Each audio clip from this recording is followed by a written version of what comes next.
ဘာစီလိုနာကိုရှုံးနေပြီးတဲ့နောက်မှာမော်ရင်ကိုထံကိုမက်ထရစ်ကတော့ချက်ချင်းဆက်သွယ်လိုက်ပါပြီအားလုံးပဲမင်္ဂလာပါကျွန်တော်ကတော့ Football Watch Channel မှာဝင်ဆောင်ပါမှာဒီဗီဒီယိုလေးမှာတော့ရီယယ်မက်ဒရစ်တင်နဲ့မော်ရင်ဟိုရဲ့အသင်းတွေကိုတင်ဆက်ပေးသွားမှာဖြစ်ပါတယ်ချက်ကော့ဘန်ရဲ့ report အရရီယယ်မက်ဒရစ်အသင်းကမနေ့ညက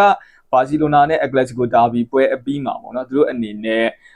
့လာမယ့်ရာသီနီးပြသစ်ရာထူးအထွတ်မော်ရင်ကိုထံထိုင်ရိုက်ဆက်သွယ်မှုတွေစတင်ပြုလုပ်လိုက်တယ်လို့သိရပါတယ်ရီယယ်မက်ဒရစ်အသင်းကဇာဗီယလွန်ဆိုနဲ့လမ်းခွဲတယ်အာဘီလိုကသူတို့အစားထိုးထားတယ်ဆိုပေမဲ့လက်ရှိအချိန်မှာပြဿနာပေါင်း16000နဲ့မက်ဒရစ်တင်ဟာလာမယ့်ရာသီတစ်ကိုအကောင်းဆုံးပြန်လည်ပြင်ဆင်ဖို့လိုအပ်နေခဲ့တာပါဒီနေရာမှာသူတို့အနေနဲ့အသင်းရဲ့အဝယ်လဲကန်းကိုလုံးဝကျွန်တော်တို့ဒါဦးစီးနိုင်မဲ့နီးပြကောင်းတူဩဇာအာဏာရှိတဲ့နီးပြကောင်းတူသူတို့ရှာဖွေနေတာပါအဲ့တော့လက်ရှိအချိန်မှာ Florentino Perez ကရီယယ်မက်ဒရစ်တင်ရဲ့နီးပြသစ်ခန့်အပ်ရေးအစီအစဉ်အားလုံးကိုသူကိုယ်တိုင်ဦးစီးဦးဆောင်လုပ်ပြီးတော့ဒါအကုန်လုံးကိုသူကဆောင်ရွက်သွားမှာပေါ့နော်အဲ့ဒီအချိန်မှာသူစိတ်ဝင်စားတယ်သူအကြိုက်ဆုံးနီးပြအဖြစ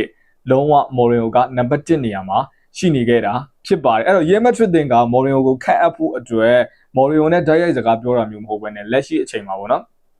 သူ့ရဲ့ agent ဖြစ်တဲ့ John Mendes နဲ့တောက်လျှောက်စကားပြောနေတာဖြစ်ပါတယ်ဆွေးနွေးမှုတွေကလည်းအပေါင်းလက္ခဏာဆောင်တယ်မော်ရင်ဟိုကိုယ်တိုင်လည်းဒီရီယယ်မက်ဒရစ်ကိုပြန်လာဖို့သူလမ်းဖွင့်ထားတယ်ပေါ့ဒါပေမဲ့မော်ရင်ဟိုကလက်ရှိအချိန်မှာသူ့ရဲ့ဘင်ဘီကာကိုလေးစားသောအဖြစ်သူ့အနေနဲ့မက်ထရစ်နဲ့သတင်းတွေကိုဘာမှအကြောင်းပြန်ထားခြင်းမျိုးမရှိသေးပါဘူးအဓိကတော့နောက်ကွယ်မှာသူ့ရဲ့ agent နဲ့သူစကားပြောတယ် agent ကနေတဆင့်မက်ထရစ်နဲ့စကားပြောတယ်ပေါ့နော်သူကိုယ်တိုင်တော့ public interview တွေမှာရီမက်ထရစ်နဲ့ပတ်သက်ပြီးတော့မှတ်ချက်ပေးထားတာမျိုးမရှိဘူးတေချာတာကတော့မော်ရင်ကိုယ်တိုင်မက်ထရစ်ကိုပြန်လဲကင်တွယ်ဖို့စံထားရှိနေတယ်ဆိုတာကတော့ရင်းစရာမရှိတဲ့အချက်ပါအဲ့တခြားစာချုပ်အခြေအနေတွေဘယ်လိုရှိလဲပေါ့နော်ဒီအပြောင်းရွှေ့မှာရီမက်ထရစ်အနေနဲ့ကံကောင်းတာတစ်ခုကဒီပြောင်းမော်ရီယိုနဲ့ပင်ပီကာရဲ့လက်ရှိစာချုပ်မှာစာချုပ်ဖြတ်သိမ်းကြီးပါနေပါတယ်စာချုပ်ဖြတ်သိမ်းကြီးကယူရို3တန်းပါယူရို3တန်းဆိုတာရီမက်ထရစ်လို့အသင်းအတွက်ဘာမှပြောပလောက်တဲ့ပမာဏတစ်ခုမဟုတ်ပါဘူးတကယ်လို့ပင်ပီကာအသင်းနဲ့ရီမက်ထရစ် sorry မော်ရီယိုရဲ့ကြားမှာတာပေါ့နော်စာချုပ်ဖြတ်သိမ်းကြီးမပါထားဘူးဆိုရင်ပင်ပီကာကသူတို့အတွက်နစ်နာကြီးပေါ့နော်စာချုပ်ဖြတ်သိမ်းကြီးတောင်းတဲ့နေရာမှာဈေးကင်လို့ရတယ်ပေါ့နော်အခုချိန်မှာယူရို3တန်းပေးလိုက်တာနဲ့မော်ရီယိုက free agent ဖြစ်သွားမှာဖြစ်ပြီးတော့ရီမက်ထရစ်တင်ဟာမော်ရီယိုကိုသူတို့အသင်းရဲ့နီးပြသစ်အဖြစ်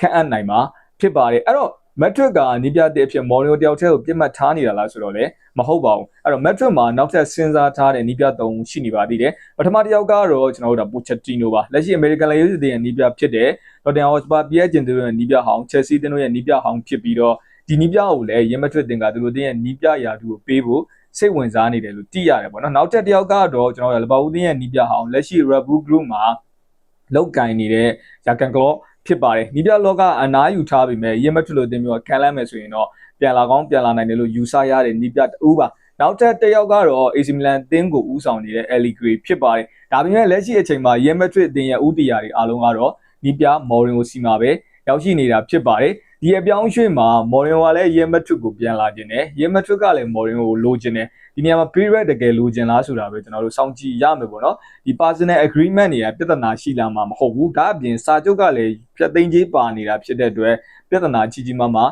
ရှိလာမှာမဟုတ်ပါဘူးတေချာတာတစ်ခုကတော့နီးပြမော်ရင်ကဒီရီမက်ထရစ်တင်ကိုသူကြောပြန်လဲကင်တွယ်ဖို့အတွက်အခွင့်အရေးတစ်ခုရလာဖို့ရှိနေပါတယ်ဒီနေရာမှာရီမက်ထရစ်တင်ရဲ့ပြိုလဲနေတဲ့အဝယ်လဲကန်းနဲ့ဒီပြောင်းမော်ရင်ဟိုကအဆင်ပြေမလားဆိုတဲ့အချက်ကိုကျွန်တော်စောင့်ကြည့်ရမှာပါရီမက်ထရစ်အသင်းမှာဖြည့်ရှင်းရမယ့်ပြဿနာအဖြစ်အီဂိုအားပြိုင်မှုတွေအသင်းအဝယ်လဲကန်းတွင်းမှာရှိနေတယ်ဒါတွေကိုမော်ရီယိုကအကောင်းဆုံးကင်တွယ်ပေးနိုင်မဲ့နီးပြလားဆိုတာကတော့ကျွန်တော်စိတ်ဝင်စားစောင့်ကြည့်သွားရမှာပါဒါတွေကိုသာဖြည့်ရှင်းနိုင်မယ်ဆိုရင်တော့မော်ရီယိုဟာရီမက်ထရစ်အသင်းကိုအောင်မြင်မှုလမ်းကြောင်းတစ်ခုစီ